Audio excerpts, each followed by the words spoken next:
you are not calm in that chaotic room, you are disappearing, and the reason it keeps failing is not that you lack emotional control. It is that you are playing the wrong social game with the wrong win condition against people who are not even trying to win the same thing. Quick thing before I pull this apart. We are building toward our first 1,000 subscribers, and your subscription genuinely helps us reach more people who actually want the deeper psychology, not the fortune cookie version. And if this hits a nerve, tap like so the algorithm knows it is worth showing to someone else stuck in the same dynamic. Now let us name what you have felt, but maybe never said out loud.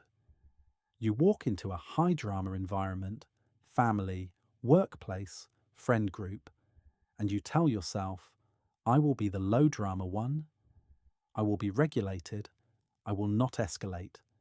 And for a moment it feels like maturity. Then you notice something humiliating. The room does not reward your stability, it punishes it. People talk over you, provoke you, misrepresent you, or recruit you as the silent witness to their chaos.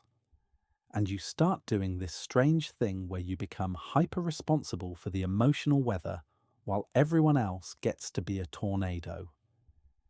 Here is what is actually happening. High drama rooms do not run on truth. They run on arousal. That is the first insight most people miss.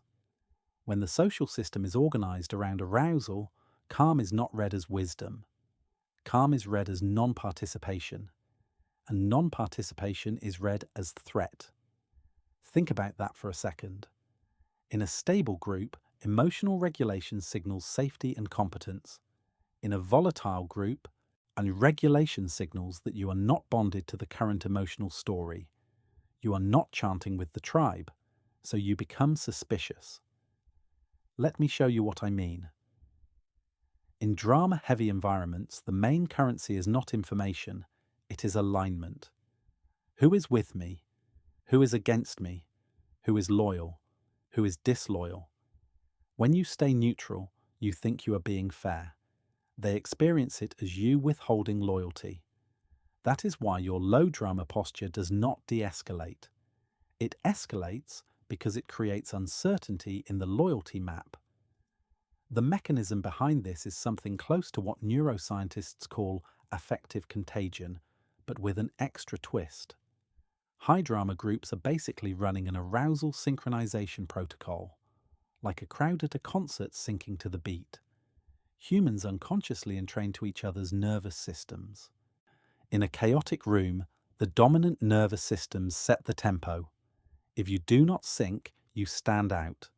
And standing out in a tribal environment is dangerous, so the group tries to pull you back in, sometimes with guilt, sometimes with bait, sometimes with character assassination. So the first move is not, how do I stay calm? The first move is, what game is this room playing? Is it playing accuracy, or is it playing dominance and belonging? Because if it is the second, your calm is not a solution, it is a signal. And you need to choose what you want that signal to do. Now here is where it gets interesting, because most low drama people are not actually low drama. They are high sensitivity people with a specific coping style. They are doing threat management. Second insight, your low drama persona is often a fawn response disguised as virtue. I am going to say that slowly because it stings. A lot of I do not do drama is not a value. It is a nervous system strategy that developed in an environment where conflict was expensive. Maybe you had a parent who exploded. Maybe your household punished you for having needs. Maybe you learned that the safest way to exist was to be easy, agreeable, rational, unbothered. So now, when drama appears, you try to become frictionless. You become the emotional shock absorber. But shock absorbers do not stop car crashes. They just make sure the passengers survive the impact while the driver keeps driving badly. Notice the pattern here. You are not just avoiding drama. You are avoiding becoming a target. And the tragedy is that in high drama rooms, Avoiding becoming a target is exactly what makes you a target, because you start acting like someone who can be pushed without cost. There is research adjacent to this in the appeasement literature and in social dominance dynamics. When someone consistently yields, others unconsciously update the cost-benefit model of mistreating them. It is not always malicious. Sometimes it is just automatic, like water finding the lowest point. If you always make it easy, the system routes pressure through you. So you become the translator, the mediator, the one who explains what everyone really meant, the one who privately takes responsibility for group emotions. And then you wonder why you are exhausted after every gathering, even though you did not do anything. But there is another layer. Your low drama strategy often includes one hidden behavior that keeps the drama alive. You are providing the room with a stable reference point. You become the wall they bounce off of. Without you, the chaos might have to face itself. That is the part nobody tells you. Your regulation can accidentally stabilize a dysfunctional system, which leads to the third insight, and this one changes how you see everything. In high drama rooms, the function of drama is not expression, it is control. Let me show you what I mean. Drama is often framed as people being emotional or immature. Sometimes, sure, but in many groups, drama is a technology. It is a way to seize attention, rewrite narratives, force responses, and test loyalty. It is game theory with feelings. If someone can reliably create an emotional emergency, yahalit, they can make the group reorganize around them. Everyone stops talking about the original issue and starts talking about their feelings, their reaction, their injury. That is not an accident. That is a strategy that works, and your low drama posture gets exploited here because it is predictable. You try to respond with calm explanations. You try to clarify. You try to be reasonable. But reason is not the battlefield. The battlefield is attention and status. So when you explain, you feed the engine. You give them more material to twist, more words to selectively quote, more tone to critique. And because you are trying so hard to stay low drama, you refuse the one move that would actually change the system. You refuse to create consequence. Now stay with me, because this next part recontextualizes everything. The problem is not that you need to be more dramatic. The problem is that you need to stop confusing calm with non-assertion. Calm is a nervous system state. Assertiveness is a boundary behavior. You can have one without the other. Most people in high drama rooms do the opposite of you. They have high arousal and high assertion. That looks like aggression. You have low arousal and low assertion. That looks like permission. So what do you do instead? You build what I call a low arousal spine, not low drama. Low arousal spine. Here is the model. In a high drama room, you have 3 channels you can control: your physiology, your bandwidth, and your rules of engagement. Most people only try to control physiology, like breathe, stay calm, do not react. That is incomplete. You must control bandwidth and rules, or your calm becomes a resource that others consume. Let us start with bandwidth, because this is where you will feel immediate power. Bandwidth is what you give access to: your time, your attention, your explanations, your emotional labor. Drama feeds on bandwidth. If you remove bandwidth, drama starves. So you stop over-explaining. You stop doing emotional customer service. You stop treating misinterpretation as an honest mistake that deserves a paragraph. In high drama systems, misinterpretation is often not confusion. It is a bid for control. Here is a concrete example. Someone says, "Wow, okay, I guess I cannot say anything around you." The low drama version of you rushes to reassure. "No, that is not what I meant. I just meant..." And now you are trapped in their frame. Low arousal spine responds differently.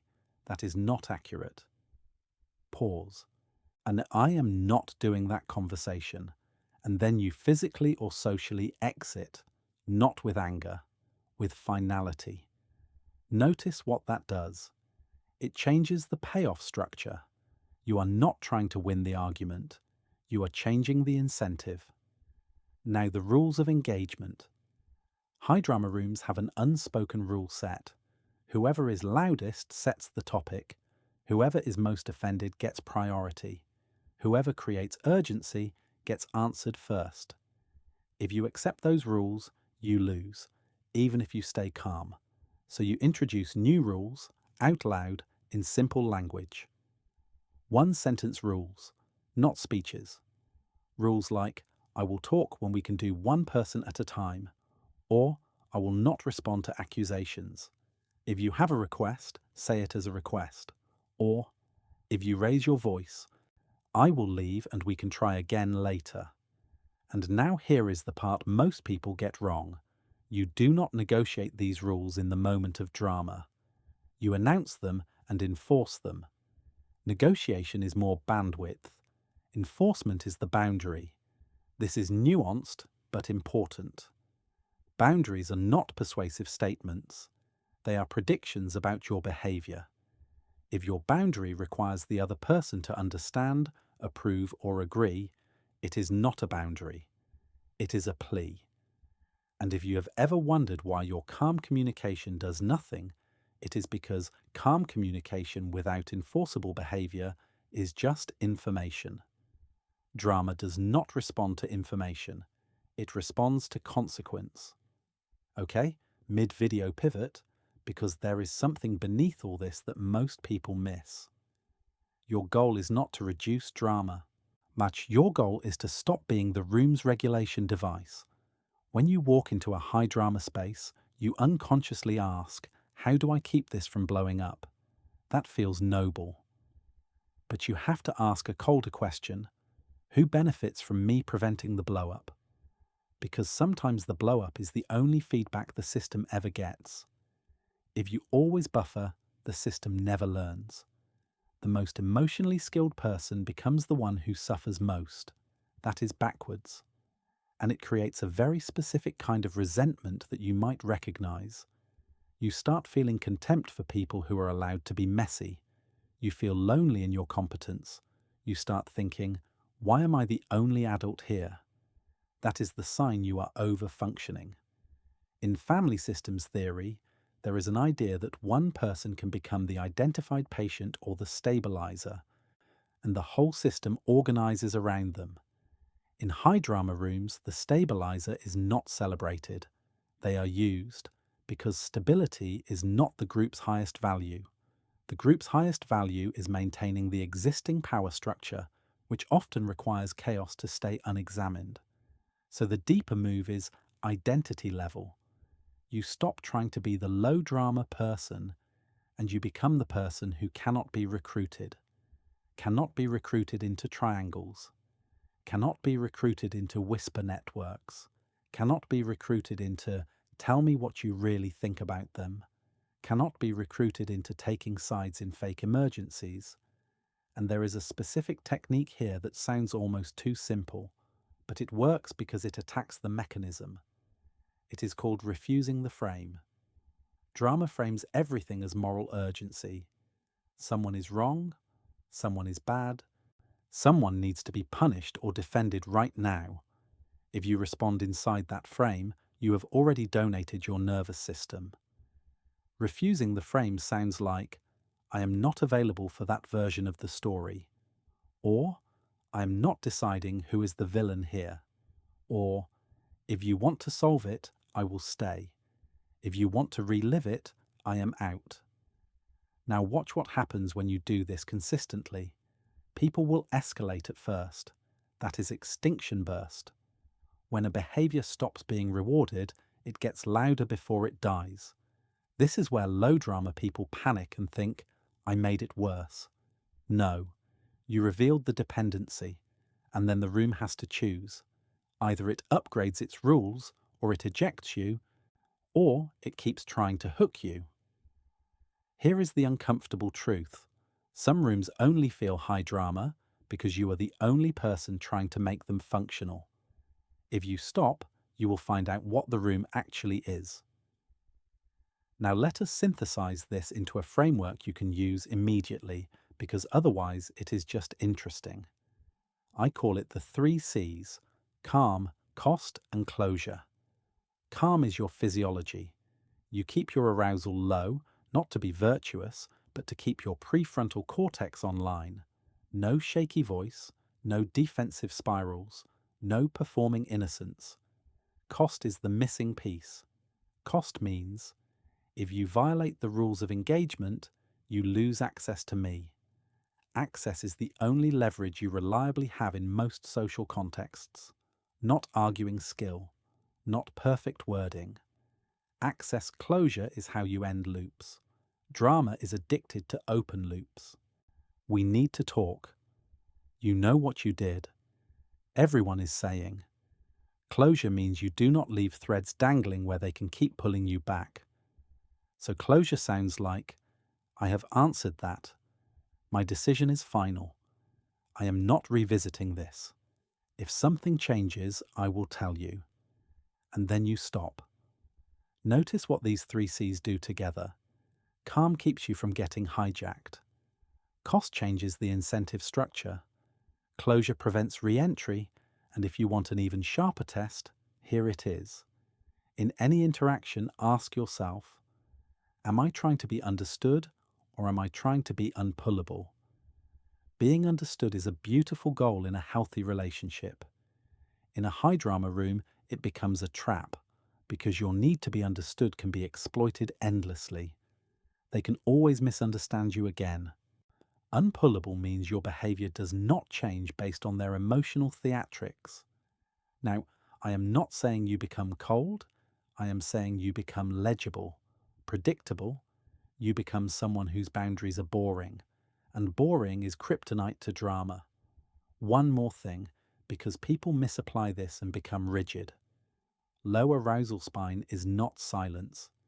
Sometimes the most stabilizing thing you can do is name reality in one sentence, like, this is a power play, or you are raising the temperature to avoid the question, or if this is about solving it, I am here. If it is about winning, I am not. That kind of naming is not drama, it is precision, and precision punctures fog. So let me close the loop from the beginning. You thought the assignment was to be low drama in a high drama room. That is why you keep losing. The real assignment is to stop donating your stability to a system that uses it to stay sick. If you take one thing from this, take this. Do not be the calmest person in the room. Be the clearest person in the room. And the next time you walk into that chaos, notice the urge to smooth it over, to translate, to rescue the vibe. Then ask yourself one question and answer it honestly. If I stop managing this, what truth finally gets forced into the open? If this changed how you see your family or your workplace, I would genuinely like to hear what pattern you recognized in the comments. Because once you see the game, you stop calling it drama. You start calling it design.